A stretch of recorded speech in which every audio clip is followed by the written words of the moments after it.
Pues muy buenas tardes, estimados hermanos y amigos que siguen este programa de Comentando las Escrituras. Damos gracias a Dios por esta nueva oportunidad y siempre reiteramos también nuestro agradecimiento a ustedes por aceptar la invitación que se les extiende para estar a estas horas en este programa de Comentando las Escrituras. Sí, bueno, hoy estaremos abordando el tema de la familia y la educación secular. ¿Cuál debe ser la responsabilidad que debemos tener como padres, mayormente aquellos que todavía tienen sus hijos en la escuela? ¿Cuál debería ser el cuidado que deben tener en relación a la información que están recibiendo? Y también en cuanto a el resto de la educación, ya no solamente en la educación básica, sino también en el medio superior y superior, ya cuando están en esos grados universitarios, y que aumentan los riesgos de la secularización pueda afectar su fe y su respeto a la voluntad de Dios. Así de que, pues quédese con nosotros mientras saludamos aquí a mi estimado hermano Jesús Conrado, a quien saludamos con afecto. Buenas tardes, hermano. Sí, buenas tardes, hermano Paco, y buenas tardes a todos nuestros hermanos que normalmente nos acompañan en estas transmisiones. Esperamos que podamos tener un buen programa hoy. De repente aquí estoy viendo que ha estado batallando un poquito con el internet, pero esperemos que nos funcione bien. Sí, como decía mi hermano Paco, vamos a hablar este día acerca de un poquito de temas de la familia. Creo que vamos a tener algunos programas relativos así a la familia, pero hoy queremos enfocarnos en esta parte, ¿verdad?, de la educación secular, porque, bueno, hoy en día, yo creo que ninguno de nosotros tenemos duda de que los hijos están yendo a la escuela y están yendo más allá de la educación básica, ¿verdad? Distinto a lo que tal vez nos tocó vivir a muchos de nosotros cuando estábamos en la iglesia, ¿no? En nuestra juventud.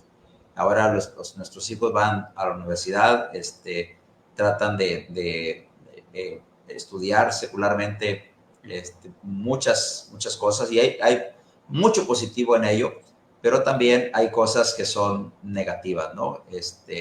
Que si nos descuidamos, como decías ahorita mi hermano Paco, podemos perder la batalla, ¿verdad? Podemos perder la batalla contra el enemigo y perder esos hijos, o nuestra familia, para el Señor Jesucristo. Yo creo que hoy más que nunca se cumple bastante lo que Pablo escribió en 2 Corintios 6:14, hablando de no unirse en yugo desigual con los incrédulos, ¿verdad?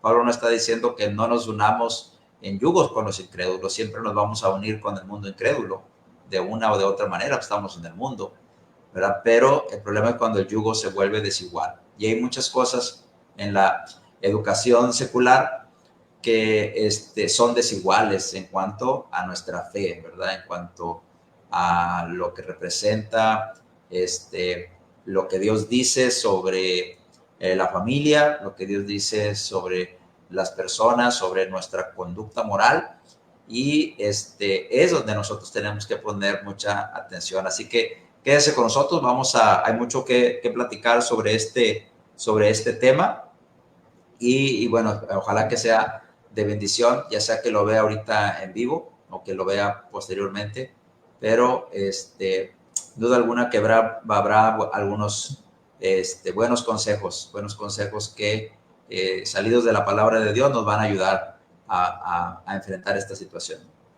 Como lo estabas mencionando, hermano, queremos comenzar diciendo que en ninguna manera estamos en contra de la preparación profesional de nuestros hijos, en ninguna manera estamos en contra de que vayan a la escuela, que se preparen en lo académico y que tengan su profesión y que puedan desarrollarlo si es necesario, maestrías y doctorados. Es válido, es correcto, y es necesario, y la iglesia misma necesita hermanos preparados para el servicio de la iglesia, y qué mejor que tener hermanos que han tenido una preparación profesional en el renglón de lo académico. Pero al mismo tiempo lleva un riesgo allí, ¿no? y es la información que están recibiendo, la formación que están recibiendo en la enseñanza que se les imparte, y que pueden desviar sus caminos, pueden desviar sus mentes y finalmente hacerlos incrédulos, hacerlos ateos respecto a, y terminar, sí, con una carrera universitaria, sí, con un diploma de un doctorado, pero también sin su fe, habiendo olvidado o soltado en forma metafórica, soltado la Biblia para tomar el diploma, ¿no? Abandonado las reuniones de la iglesia para la preparación profesional en lo que están de acuerdo a sus planes. Entonces, bueno, todo eso es riesgoso, todo eso nos está, y aparte de lo que se enseña, y aparte el enfoque que se le da, la inversión de tiempo, la dedicación que se le da, y que, bueno, nos pueda apartar nuestros hijos del camino de Dios. Entonces, y pensábamos en cuanto a la educación secular, hermano, bueno, una de las luchas que tenemos es que, bueno, el hogar hoy más que nunca está siendo bombardeado por diferentes lados, ¿no, hermano? Y uno de ellos es la educación. Seamos honestos, no solamente las redes sociales contribuyen en eso, los medios de comunicación, pero también la educación que se está recibiendo, sea pública o privada, pero la educación de acuerdo en nuestro tiempo. Y David hacía una pregunta en el Salmo 11, en el versículo 3, que ha dado lugar para mucha reflexión, para conferencias en la iglesia del Señor, y hace una pregunta, dice: si fueron destruidos los fundamentos, ¿qué ha de hacer el justo? O sea, si se tambalean los fundamentos en relación a nuestra fe, en relación a la familia, a la estructura de la familia, a cómo cómo tradicionalmente, como es el término que se está usando últimamente, ¿no? Cómo tradicionalmente se ha entendido el hogar, la familia, las funciones de cada uno de los miembros del hogar. Si todo eso se está, hermano, está siendo destruido en sus fundamentos, ¿qué vamos a hacer nosotros? ¿Qué vamos a hacer nosotros? Y ese es el reto, esa es la invitación a la reflexión, y a dar un pie adelante, ¿va? Un paso de enfrente para hacer algo, Y en este caso queremos despertar el interés de cada uno de nosotros a considerar, prestar atención en cuanto a la educación secular que nuestros hijos están recibiendo, pero anticiparnos, hermano, con la instrucción de la palabra de Dios, el enfatizar, ser interesados y dedicados en la preparación de la palabra de nuestros hijos en cuanto a la palabra de Dios. Estaba pensando en este sentido, hermano, ¿qué van a hacer los justos? ¿Qué han de hacer los justos? Estaba pensando cuando en Deuteronomio capítulo 6, hermano, en Deuteronomio capítulo 6, se preparan para entrar a la tierra de Canaán. Se preparan para entrar a la tierra de Canaán. Y me gustan los primeros dos versículos del capítulo 6, donde dice David, Moisés, he estado hablando tanto de David este fin de semana que me quedé con David. Moisés, estos pues son los mandamientos, estatutos y decretos que Jehová vuestro Dios mandó que os enseñase para que los pongáis por obra, usted esto, en la tierra a la cual pasáis vosotros para tomarla. Si me quedo ahí, hermano, ellos están para entrar a una nueva experiencia, tratar con nueva gente, a una nueva cultura, se encontrarán con muchos dioses y costumbres diferentes. ¿Y qué van a hacer? ¿Qué van a hacer los padres de familia? Porque en el versículo 2 dice, para que temas a Jehová y también compartas estos mandamientos que yo te mando, tú, tu hijo y el hijo de tu hijo, todos los días de tu vida. Con un propósito, hay una razón para que tus días sean prolongados. Entonces, ¿qué tenían que hacer los israelitas? Bueno, tenían que tener bien entendido cuáles eran los mandamientos que tenían de parte de Dios, tenían que practicarlos y tenían que enseñárselo a la segunda y hasta la tercera generación. Tendrían que compartir. ¿Recuerdas que en aquel tiempo el papá, el hijo y el nieto vivían, eran parte de una familia? Eran parte de una familia, entonces habrían de ser influenciados por la enseñanza que los adultos les habrían de impartir, hermano. Y bueno, nosotros ya no tanto así, pero todavía en México, todavía los abuelos tienen algo de influencia con los nietos, porque inclusive los llevan a la escuela, ¿ves? O van y los recogen a la escuela. Entonces, la enseñanza es fundamental. Nuestros hijos entrarán a una nueva experiencia cuando llegan a la escuela por primera vez y continuarán teniendo otras experiencias en la medida que van avanzando en su preparación educativa. ¿Y qué respaldo espiritual tienen para enfrentarse con ese choque de pensamientos, hermano, con esa enseñanza que habrán de recibir en las escuelas? ¿Qué preparación espiritual, qué información bíblica tienen para que puedan mantenerse en la fe?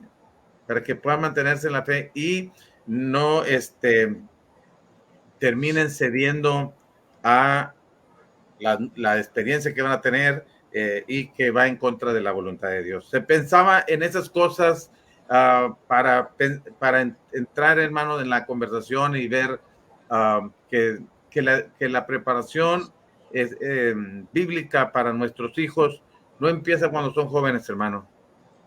Empieza cuando son niños. A los primeros 5 años, ellos ya deben saber mucho de Dios, de la iglesia. Lo deben saber por lo que les enseñamos y lo deben saber por lo que hacemos y ellos hacen con nosotros. Que van a las reuniones, que hablan con los hermanos, que nos visitan, que los visitamos, que ese es nuestro mundo, que ese es nuestro hábitat, hermano. Eso es nuestra manera de vivir, nuestro estilo de vida. Que ellos aprenderán eso desde temprano, porque ya a los 5 años mucho de su carácter ya ha sido formado. Sí, bueno, y creo que hay dos cosas bien importantes en esa parte, ¿no? La primera es que inexorablemente podemos nosotros crear todo ese ambiente cristiano, todo ese ambiente rodeado del consejo de Dios en los primeros años de la vida de los niños, y eso va a ser fundamental, eso va a ser básico, ¿verdad? Para que ellos puedan enfrentar lo que va a venir. Y la otra cosa es que inexorablemente las enseñanzas equivocadas, las ideologías modernas, las filosofías modernas, las maneras de pensar no tradicionales con respecto a la familia, con respecto a la sexualidad, con respecto a las relaciones sociales que tenemos, inexorablemente van a llegar a la vida de los niños, ¿no? En Estados Unidos hay estados donde se acostumbra mucho el homeschool, ¿verdad? El que mamá se encarga de ser la maestra y hay cierto grado de reglas que cumplir ante la Secretaría de Educación, no sé cómo se le llame en Estados Unidos, del distrito, no sé cómo se llame, pero puedes cumplir con eso y tenerlos en casa. Pero inexorablemente va a llegar el momento en que ya no va a estar ahí contigo, va a salir. Entonces, ¿qué tenemos que hacer nosotros como padres? Primero, entender esa parte, que inexorablemente esas enseñanzas, esas filosofías modernas, esas maneras de pensar equivocadas, quieramos o no, van a llegar a permear hasta esas mentes pequeñas, esas mentes de nuestros niños que son fácilmente influenciables, o de nuestros jóvenes que están buscando por nuevas experiencias y están abriendo sus ojos a algo desconocido. Inexorablemente eso va a llegar. Entonces, ¿qué tenemos que hacer nosotros? Bueno, creo que todo va a partir, hermano. Yo creo que hay dos etapas importantes, ¿verdad? La primera es lo que hagamos mientras están en esa educación o recibiendo ellos esa educación básica, y lo que todavía pudiéramos alcanzar a hacer cuando ya no están en una educación básica, sino cuando ya no podemos influir tanto en lo que ellos están recibiendo porque ya están en un nivel de universidad o en un nivel de high school, en un nivel de preparatoria, si hablamos acá del lado mexicano. Entonces, mientras están en el jardín de niños, en la primaria, tú como papá o mamá, pues estás más al pendiente, ¿verdad? A veces creo que los que aprueban las materias son las mamás, no los hijos, ¿verdad? Porque son las que hacen las tareas. Pero hay alguna forma de estar más cerca de eso, ¿no? Pero una vez que ya entran a la secundaria es menos, y entran a la preparatoria y es todavía menos, y a la universidad pues es ya muy complicado. Inclusive si toman carreras que nosotros no conocemos, pues nos será muy difícil poder entender o entrar en su mundo, ¿no? Entonces, hay que entender, primero que todo, mi hermano, yo estaba pensando en las recomendaciones que Dios da a los padres, ¿verdad? Por ejemplo, podemos hablar de Proverbios capítulo 1, verso 8, cuando le habla a los hijos y le dice, oye, hijo mío, la instrucción de tu padre y no desprecies la dirección de tu madre, ¿verdad? Es un versículo dirigido a los hijos, pero que involucra nos involucra a nosotros como papás en la responsabilidad de la formación de ellos, ¿sí? O recordar en el Nuevo Testamento, Efesios capítulo 6, verso 4, donde, y vosotros padres no provoquéis a ir a vuestros hijos, sino criadlos, ¿verdad? Criadlos en la disciplina y amonestación del Señor. Y cuando estuve en la escuela de predicación, todavía estoy aquí, ¿verdad? Pero cuando estuve como alumno en la escuela de predicación, el hermano David nos explicaba la palabra que se traduce por, criarlos. Y decía él que la palabra esa, en el idioma original, tiene mucho que ver con salvar la mente, ¿verdad? Con proteger la mente, proteger los pensamientos de las personas. Y que complementada esa palabra con la palabra disciplina, daba a entender que deberíamos de hacer todo un ejercicio de preparación, como si se tratara de preparar a un atleta para unos Juegos Olímpicos, pero todo un ejercicio de preparación para que la mente del niño estuviera protegida para el momento en que tuviera que enfrentar las realidades de la vida. Y creo que si juntamos todas las enseñanzas que hay, ahorita mencionabas tú Deuteronomio 6 al 7 también, ¿verdad? Donde, bueno, tú mencionaste el verso 1, pero Deuteronomio 6 al 7, donde Moisés le dice al pueblo que lo que Dios dice, ¿verdad? Que le repitan a sus hijos las palabras que él ha hablado, esos mandamientos que tú leíste en el verso 1. Si recordamos Proverbios 22:6, instruye al niño en su camino, etcétera, pues no son otra cosa más que enseñanzas que Dios le ha dado a su pueblo para que nunca olvidemos cuál es nuestra función como padres en cuanto a la formación de los hijos. Así que tenemos que empezar por ahí, por no desatender esa parte, ¿verdad? Yo hablaría de que es fundamental que, primero que todo, que nos hagamos responsables de supervisar lo que nuestro hijo está, especialmente si son pequeños, lo que están recibiendo como educación en la escuela. Tenemos que supervisar. También es cierto que hoy vivimos vidas más ocupadas, ¿verdad? Más mujeres trabajan, la mayoría de las mujeres trabajan, así que los niños van a la escuela desde muy pequeños, y desde muy pequeños es muy poco el tiempo que como padres pasamos con ellos. Pero a pesar de eso, tenemos que hacer un tiempo para supervisar la enseñanza que ellos están recibiendo. Tal vez tengo que dejar de ser un poquito egoísta y dejar de pensar un poquito en mí y pensar más acerca de ellos, estar al pendiente de ellos. Proverbios 22:6 dice, instruye al niño en su camino, ¿verdad? Y muchos lo aplicamos a instruirlo en las cosas de Dios, y no tengo duda de que es parte de nuestra responsabilidad, pero ahí está hablando del camino del niño propiamente, ¿verdad?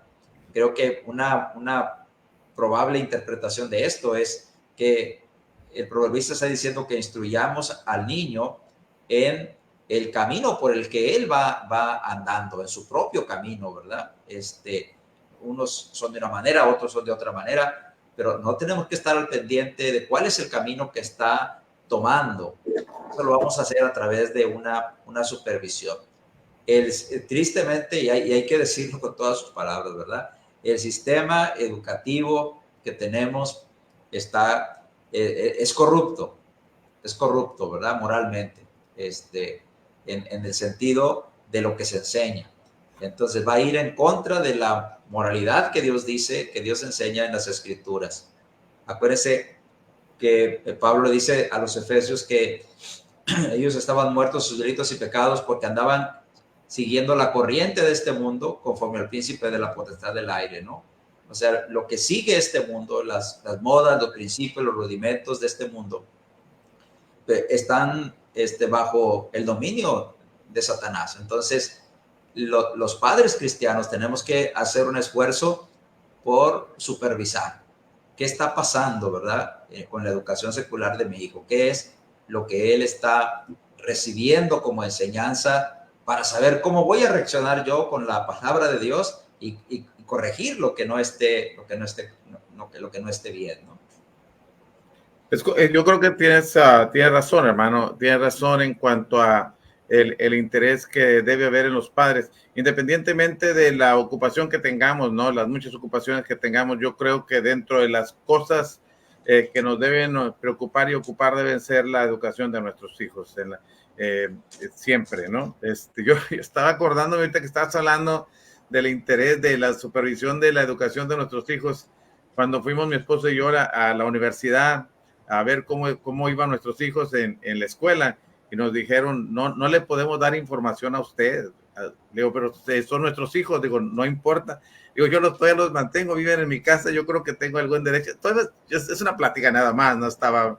Pero lo que quería decirte, que te quiero decir con esto, es de que llega un momento, en un punto de la educación, de que estamos hasta limitados para saber cómo van nuestros hijos en la escuela. Bueno, pero sí podemos observarlos y platicar con ellos y prestar atención a sus conversaciones,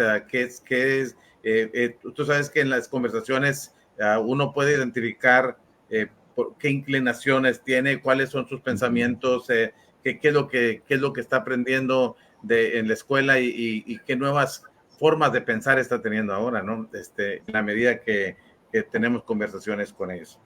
Bueno, eso es importante y por eso se habla de conversaciones intencionales. Debemos hacer conversaciones con propósito, hermanos, de investigar cómo van nuestros hijos en la escuela.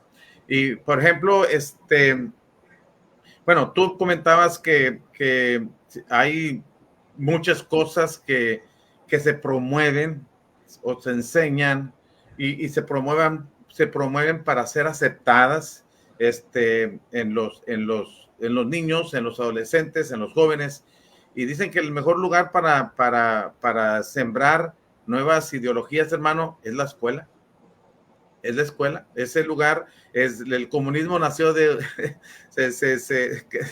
crece y se desarrolla, hermanos, muchas veces de las escuelas, y así, ahorita con estas nuevas ideologías respecto a la identidad de géneros y todas esas cosas, bueno, eso se promueven y se enseñan, hermano, y se termina siendo aceptadas como muy razonables, como de mucha madurez, como de gente intelectual, y te venden la idea de que bueno, tú como persona educada y como persona intelectual, como gente que se está preparando, debes abrir tu mente y aceptar estas verdades y aceptar estos estilos de vida. Y finalmente, hermanos, vamos perdiendo la capacidad de asombro, ¿no? De las cosas que estamos viendo. Y bueno, eso es algo que tenemos que tomar en cuenta. Yo estaba pensando, por ejemplo, hermanos, en el conocimiento, particularmente en la ciencia, ¿no? En la ciencia, que la palabra ciencia, bueno, en la Biblia tiene que ver con conocimiento, ¿no? Y muchas veces, y ahorita somos favorecidos con los adelantos en este renglón, ¿no? De la ciencia y nuestra calidad de vida en cuanto a satisfactores y comodidades, pues estamos mucho mejor. Pero llega el momento, hermano, en que ese conocimiento no lo venden tanto y que finalmente se viene idolatrando, hermano, el conocimiento y convierten a nuestros hijos, hermano, en personas ateas, hermano, porque le dan una énfasis, un valor, hermano, una importancia al conocimiento que reciben en la escuela, que terminamos pensando, y me incluyo pues, que terminamos pensando que la información que recibimos, que hay en la Biblia, o la Biblia misma, hermano, es para ignorantes. Es para gente que no fue a la escuela, es para gente que pues no tiene otra cosa en que pensar, o no tiene otro libro que leer, y pues lee la Biblia y se la cree, ¿no? Pero para quienes son o tienen doctorados y una preparación profesional, pues como que no encaja, no es para gente educada la Biblia. Pero hermanos, si tenemos que ponerle a nuestros hijos que la fuente de información, la fuente de conocimiento no está en la ciencia, hermano.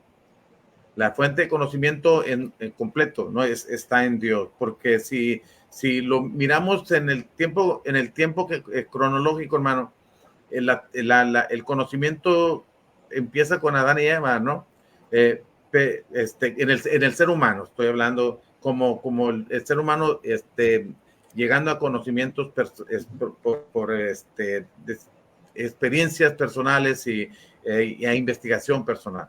Pero el conocimiento que tenemos, hermano, en la Biblia viene desde Dios.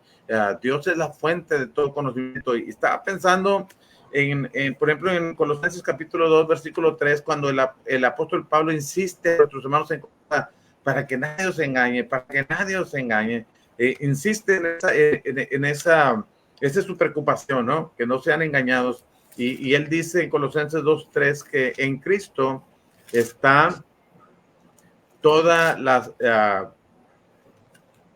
fuente ¿perdón? Escondidos todos los tesoros de la sabiduría y del conocimiento, exacto. Ahí están escondidos todos los tesoros de la sabiduría y del conocimiento. Entonces, ahí está. Yo escuchaba, no leía, pero escuchaba al hermano B.J. Clark, tu director en Memphis, que él decía, le decía que él había escuchado a una persona decirle a sus alumnos: vayan a una biblioteca o una librería y pídanles que les den un libro que reúna estas 4 características. La primera, que ese libro nos informe cómo sucedieron todas las cosas.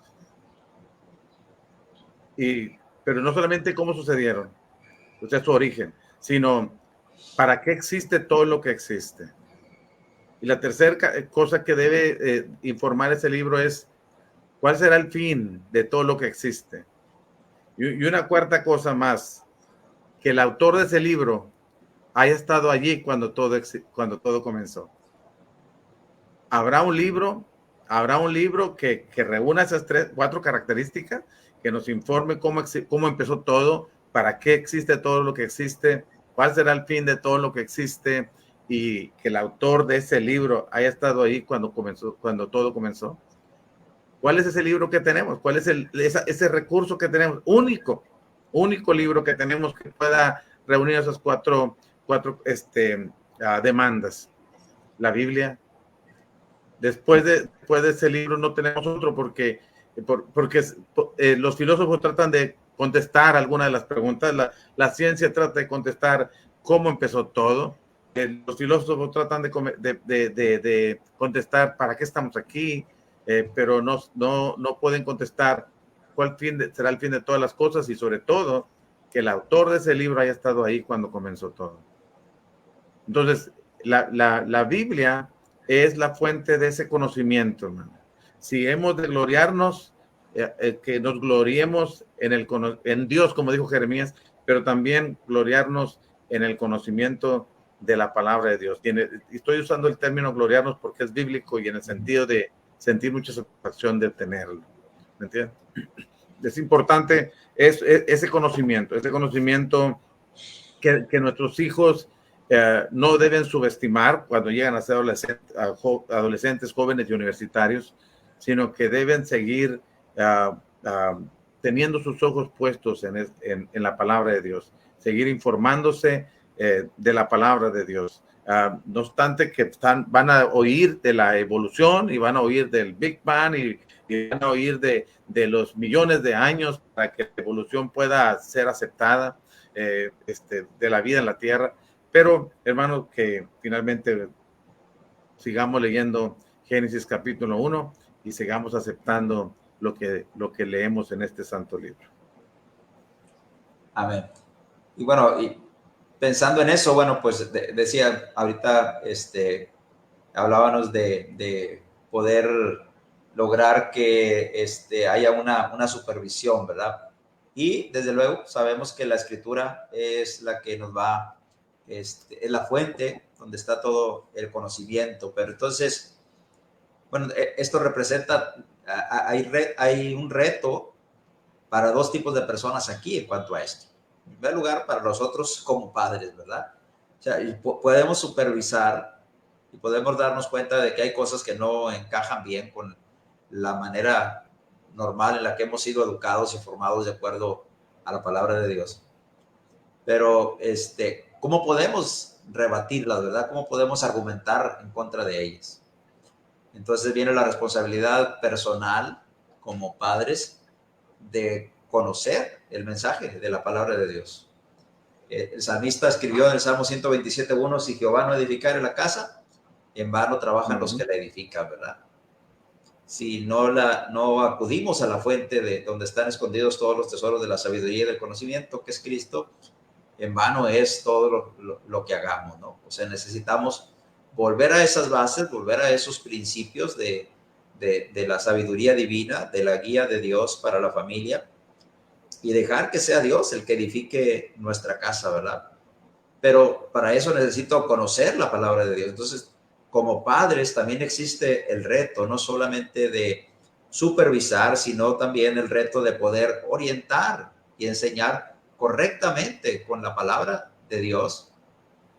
Primero, que la palabra de Dios es eso, es palabra de Dios, y que está por encima de cualquier otro libro de manufactura humana, y conocer la escritura de tal manera que podamos derribar los argumentos, como dice Pablo, de la falsamente llamada ciencia, ¿no? Porque, bueno, también es cierto, ahorita tú hablabas de la ciencia moderna, también es cierto que hay mucha pseudociencia, ciencia que en realidad no es ciencia o ideas a las que se les da el nombre que tienen apariencia de ser ciencia, pero que está basado solamente en teorías o en suposiciones que son hechas en base a otras suposiciones. Y creo que una de ellas es la teoría de la evolución. Los años pasarán y las décadas irán y vendrán y los siglos pasarán y seguirá siendo siempre una teoría solamente. La ciencia es aquella que ha sido pasada a través del método científico, y la evolución no puede pasar a través del método científico. Entonces, necesitamos conocer la Escritura. Entonces, ahí está la responsabilidad para nosotros como padres de llenarnos del conocimiento de Cristo, de hacer esta enseñanza que veíamos ahorita, o que mencionábamos ahorita en Colosenses capítulo 3, verso 5, en el sentido de que vayamos a la palabra y nos empapemos de la palabra para poderle enseñar a nuestros hijos lo que es correcto y lo que no es correcto. Pero también está la responsabilidad de nosotros como, vamos a llamar, maestros de la iglesia, si somos predicadores, si somos evangelistas, si alguien es anciano de la iglesia y está pastoreando el rebaño, también está esa responsabilidad en aquellos que enseñamos en la iglesia, de prepararnos cada día mejor y no pasar por alto estos temas que hoy están afectando a nuestros niños, a nuestros jóvenes, para enseñarlos a la congregación y enseñarlos conforme a la palabra de Dios, para que la hermandad también pueda tener armas con qué defenderse. ¿Sí? Son pocas las campañas o conferencias o predicaciones que me ha tocado escuchar que hablen de este tipo de cosas. Pero necesitamos hablar. Si Satanás está haciendo todo un trabajo a través de las redes sociales y a través de todos los medios de comunicación posibles, usando los gobiernos, las políticas de educación, etcétera, para arrastrar el mundo hacia la perdición, bueno, es justo que nosotros, como líderes, si queremos ponerle así, en la iglesia, hagamos también la parte que nos corresponde contrarrestando. De hecho, cuando Pablo habla de los requisitos de los ancianos y habla de que tienen que ser retenedores de la palabra fiel, una de las cosas que dice es que para que podamos convencer a los que se oponen, aquellos que son ancianos de la iglesia, puedan convencer a los que se oponen, conociendo la palabra correctamente. Inclusive cuando habla de los falsos maestros, en ese mismo contexto les dice que es necesario tapar la boca de ellos. Bueno, hoy en día creo que es necesario tapar la boca de todos estos que están enseñando cosas equivocadas a nuestros hijos, ¿verdad? A nivel básico. Y tenemos tanto responsabilidad como papás, pero también la responsabilidad como predicadores, ¿verdad? De enseñar lo que es correcto en contra de estas enseñanzas, porque hay que entender algo, ¿verdad? Por ejemplo, Proverbios 22:15 dice que la necedad está ligada al corazón del muchacho. Y la palabra necedad ahí no es dicha con la connotación de alguien que es terco o que es obstinado, sino la connotación es la inexperiencia, ¿verdad? La inexperiencia está ligada al corazón del joven, ¿sí? Por más conocimiento que la gente pueda tener, por más información que la gente pueda tener, cuando los que estamos más grandes de edad les ganamos porque tenemos experiencia, ¿verdad? Y esa experiencia nos ha permitido vivir cosas que ellos todavía no viven.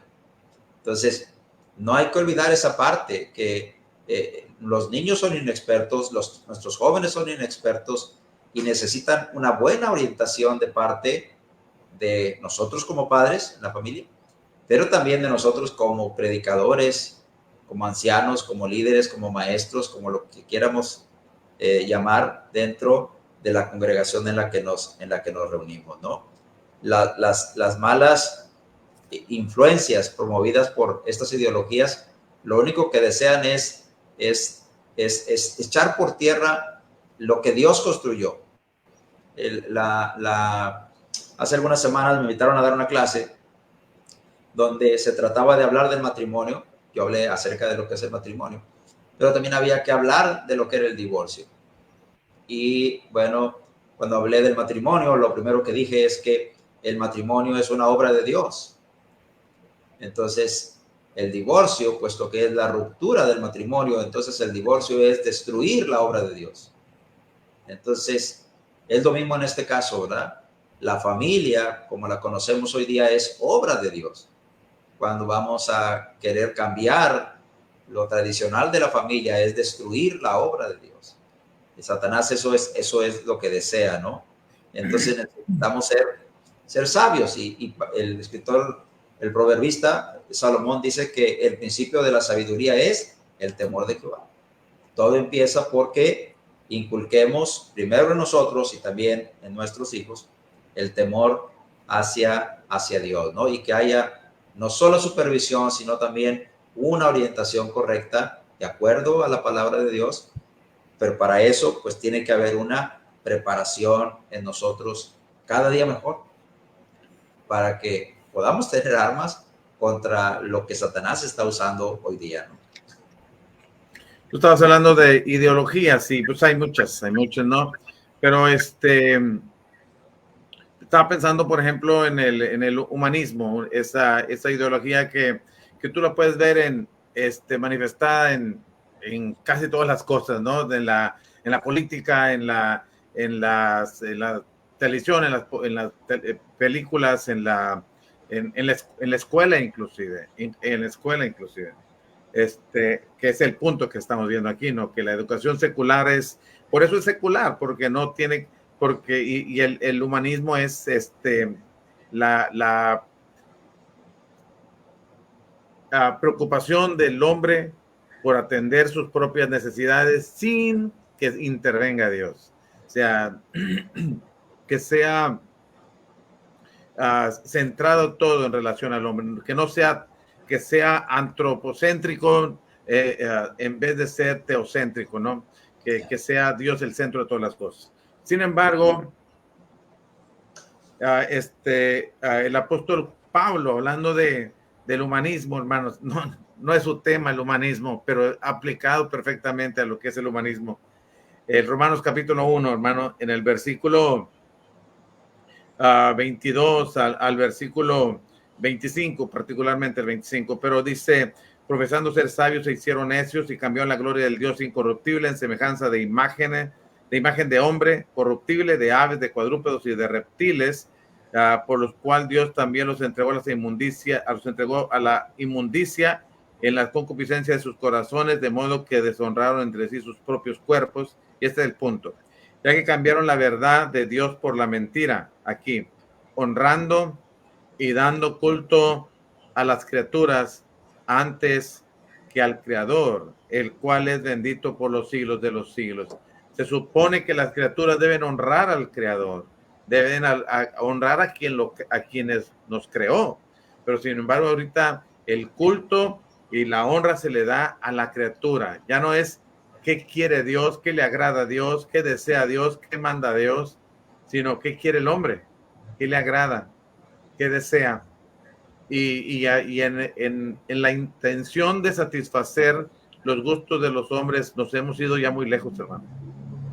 Y si nos quedamos aquí mismo en Romanos capítulo 1 y leyéramos del verso 26 al 32, creo que le toma una fotografía perfecta a la sociedad que estamos viviendo ahora, que se vivía hace 2000 años y que se está viviendo ahora, ¿no? Una fotografía de una crisis ética, una crisis moral, una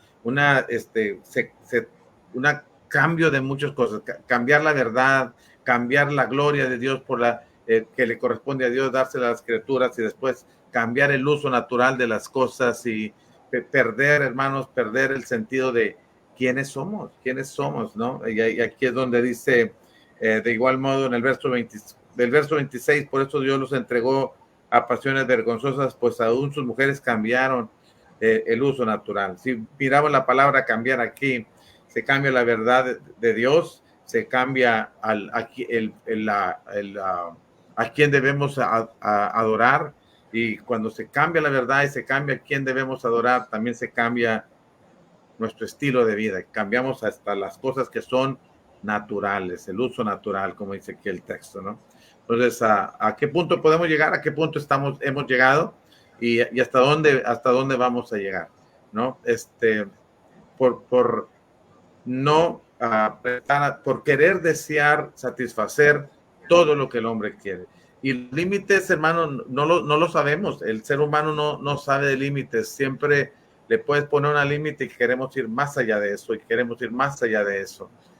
Y llegamos a perder nuestra identidad como personas hechas a la imagen de Dios. Y bueno, pero es el humanismo, es lo que deseamos hacer y hacer sin que Dios intervenga, sin que Dios participe, sin que Dios esté allí, sin que sea tomado en cuenta, ¿no? Lo hacemos irrelevante en nuestras vidas, hermano. Ese es el punto del humanismo, o sea, sacar a Dios para que el hombre haga lo que quiera. Así es, y eso es lo que tenemos que evitar, ¿no? O sea, tenemos que lograr que nuestras familias giren alrededor de Cristo, o sea, sean familias cristianas, ¿verdad? Y que no pierdan esa identidad como familia cristiana. Porque yo creo que tú y yo hemos vivido un suficiente tiempo en la iglesia como para conocer a muchas familias que alguna vez fueron parte de la iglesia y toda la familia estaba ahí, y de repente crecieron los hijos y bueno, continúan ahí tal vez los padres, pero los hijos ya no, ¿verdad? Entonces ¿Qué pasó? No sabemos qué pasó realmente, pero en algún momento la iglesia dejó de ser lo más importante para ellos, ¿no? Entonces, creo que lo principal es que para nosotros como padres no dejemos que nuestra familia deje de ser una familia cristiana, que motivemos a nuestros hijos a que por encima de todo está Dios. Cuando empezamos a dejar la impresión de que, bueno, hay cosas más importantes que Dios, o tu educación secular es más importante que Dios, entonces creo que vamos perdiendo, ¿verdad? Ya Satanás nos metió el primer gol y de ahí para adelante vendrán muchos más, ¿no? Entonces, recuerdo a un hermano que decía, que le decían sus hijos, papá, es que tengo mucha tarea de la secundaria, tengo mucha tarea pues no importa, si se tiene que desvelar, se va a desvelar, pero hoy es día de reunión y va a tener que ir a la reunión primero y luego venir y terminar su tarea, ¿no? Pero ¿cuántos no le hicimos al revés, ¿no? Tiene mucha tarea, no, pues quédate a hacer la tarea, ¿verdad? Como que encontrábamos una justificación en eso y tristemente muchos padres actuaron así y las consecuencias fueron funestas, ¿no? ¿Por qué? Pues porque se le empezó a dar más importancia al aspecto secular que al aspecto del cristianismo. Entonces, creo que es fundamental que cuando nuestros hijos están pequeños pongamos buenas bases cristianas, les enseñemos lo que dice Proverbio, ¿verdad? El corregir a nuestros hijos mientras hay esperanza, ¿verdad? Los hijos son eso, están con nosotros en un tiempo nada más y hay que aprovecharlo para enseñarlos lo mejor que podamos, pero siempre sabemos que va a llegar el momento cuando ellos van a tener que tomar sus propias decisiones y siempre esperamos que sean decisiones conforme a la voluntad de Dios. El problema es cuando no lo son, ¿verdad? Entonces, empecemos por ahí, por esa parte de cuando están pequeños, no dejar de supervisarlos, de orientarlos, de enseñarlos, de corregirlos, de guiarlos con la palabra.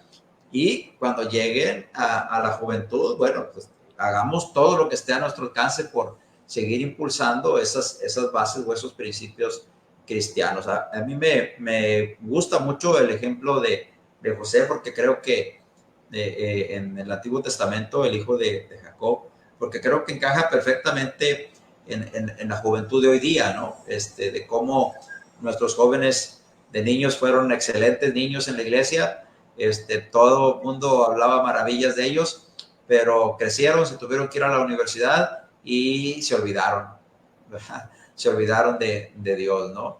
Y recuerdo mucho el caso de José, ¿verdad? De José, que estando en casa fue alguien sujeto a su padre, y alguien con una buena conducta delante de Dios. Cuando ya no estuvo en casa, siguió siendo igual. Para él siguió siendo Dios lo más importante, y lo vemos cuando fue acosado sexualmente por la esposa de Potifar, y él dijo cómo pecaría contra Dios, ¿verdad? Haciendo esto, al punto que tuvo que huir y pagar las consecuencias de ir a dar a la cárcel por una acusación falsa, ¿no? Pero es el típico ejemplo de cómo deberían de ser nuestros jóvenes, ¿no? Ser buenos cristianos mientras están en casa, pero también ser buenos cristianos cuando salen de casa. Y la tercera parte que me gusta de José es cuando es el gobernador de Egipto. Aún siendo gobernador de Egipto, no dejó de ser lo que él era como alguien que conocía a Dios, ¿verdad?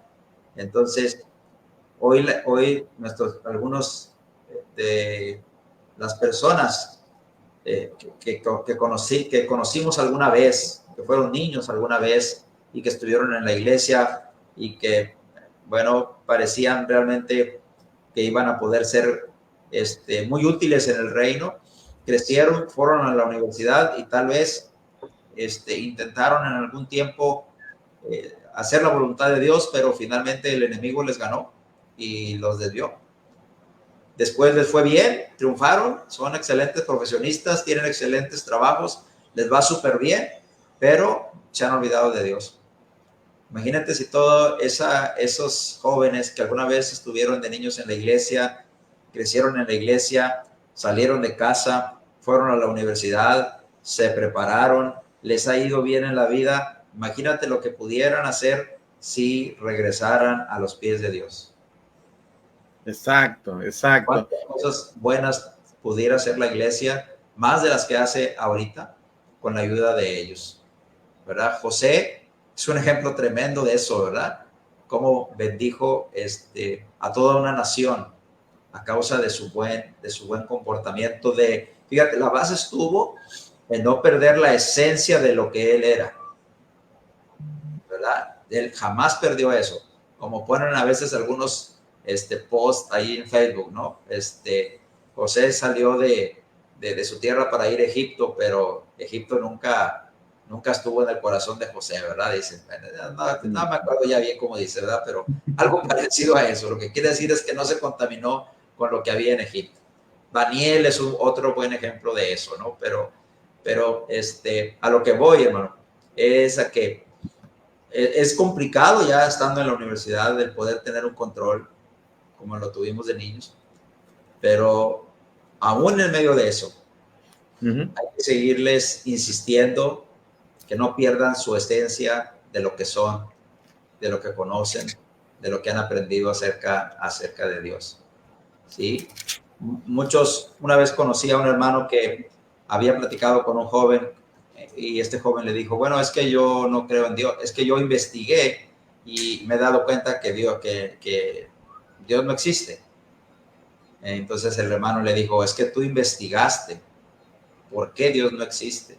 Ahora te invito a que investigues por qué Dios sí existe. Haz eso, ¿verdad? Buen punto, ¿no? O sea, buen punto, porque solamente te convencieron de algo, pero no has considerado el otro aspecto, ¿no? ¿Por qué Dios sí existe? ¿Por qué podríamos creer en el Dios de la Biblia, como el hermano Kao enseñaba, ¿no? En un debate? ¿Por qué debemos creer en el Dios de la Biblia? Hermano, cuando pensamos yo oro a Dios y porque tengamos profesionistas, o sea, otra vez, como empezamos diciendo, hermanos, en este programa, no estamos en contra de la preparación profesional de nuestros muchachos, al contrario, los animamos. O sea, yo, de mi parte, les propongo dos cosas, les sugiero dos cosas: no dejes el camino de Dios y no dejes la escuela. Prepárate espiritualmente, prepárate secularmente, profesionalmente para la vida, porque en la medida que tengamos cristianos fieles, profesionistas, podremos ver todavía un futuro más esperanzador para la iglesia, hermano, en cuanto a actividades, en cuanto a desarrollo, a su crecimiento, porque tendremos gente preparada que puede contribuir bastante para a planificar mejor, hermano, el trabajo que se puede hacer en la iglesia. O sea, definitivamente. Pero también escuchaba a un hermano decir que, bueno, que esa no debe ser tu mayor enfoque en la vida, esa no debe ser tu prioridad en la vida, porque por tomar ese diploma, por terminar esa carrera, por continuar esa otra especialización, abandonas el camino de Dios, y te quedas ahí, finalmente te enfrías o pierdes tu fe. Cuando llegues a la presencia de Dios y no te pedirán tus diplomas para ser aceptado en el cielo, hermano. No serán tus diplomas, no serán el reconocimiento en esta tierra con norma para que tú puedas llegar al cielo, sino será nuestro servicio a Dios, nuestra dedicación a Dios. Y si y otra vez mi punto es que si nosotros como padres, lo que tú dices ahorita, negociar que nuestros hijos empiecen de una manera paulatina, abandonar sus deberes cristianos, desde ir a las reuniones y participar en otras actividades de la iglesia, intervenir activamente en las actividades de la iglesia. Si empezamos a asociar que no lo hagan por darle prioridad a la escuela, hermano, y finalmente lo abandonan, ¿cuál será mi explicación finalmente delante de Dios? ¿Cuál será mi explicación?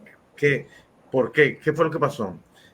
Siempre nos ponemos a preguntar y muchas veces afirmamos que entre la generación de los días de José y la siguiente generación que no conocía a Dios, faltó educación religiosa para la siguiente generación. Posiblemente sí, pero los otros muchachos, pero los hijos no la quisieron a tomar. La razón es que sean. Finalmente, hermano, eso no me tranquiliza. Eso no me debe tranquilizar como padre, que mi hijo se perdió y encuentro una justificación para que yo no me sienta tan mal. O sea, sino que creo que debemos esforzarnos por cada día porque nuestros hijos sigan el camino de Dios, no abandonen su fe cuando ingresan a la universidad, no tengan que dejar su fe en casa para poder ser aceptados en la universidad, sino que podamos aceptar el desafío de ser cristianos fieles en la universidad, que vayamos a la universidad para mostrar nuestra fe, no solamente para aprender, sino para enseñar también quién es Dios para nosotros. Esa sería una buena mentalidad con la que los muchachos deben pensar, ingresar a la universidad, terminar su carrera profesional, porque finalmente no se necesitará un grado universitario para llegar al cielo. El hombre más sabio que ha existido, a excepción de Cristo, Salomón, escribió eso al final de su vida, ¿verdad? En Proverbios, en Eclesiastés capítulo 12, verso 3. El fin de todo discurso oído es este: ¿verdad? Teme a Dios y guarda sus mandamientos, porque esto es el todo del hombre, ¿verdad? Al final de cuentas, termina el verso 14 diciendo: porque Dios traerá toda obra a juicio juntamente con toda cosa encubierta, sea buena o sea mala, ¿verdad? O sea, delante de Dios no valdrán títulos universitarios ni los logros que alcanzamos en la vida, que no son malos de por sí, pero que se convierten en malos cuando toman el lugar de Dios.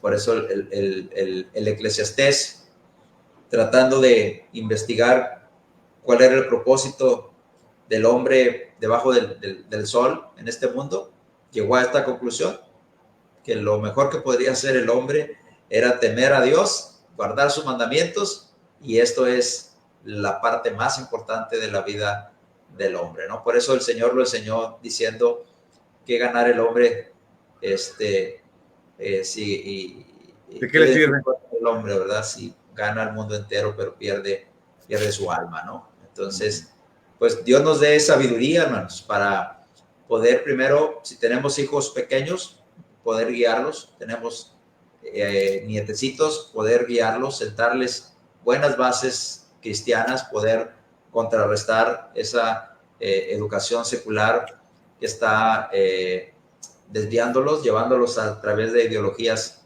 que van en contra de la moralidad establecida por la Biblia.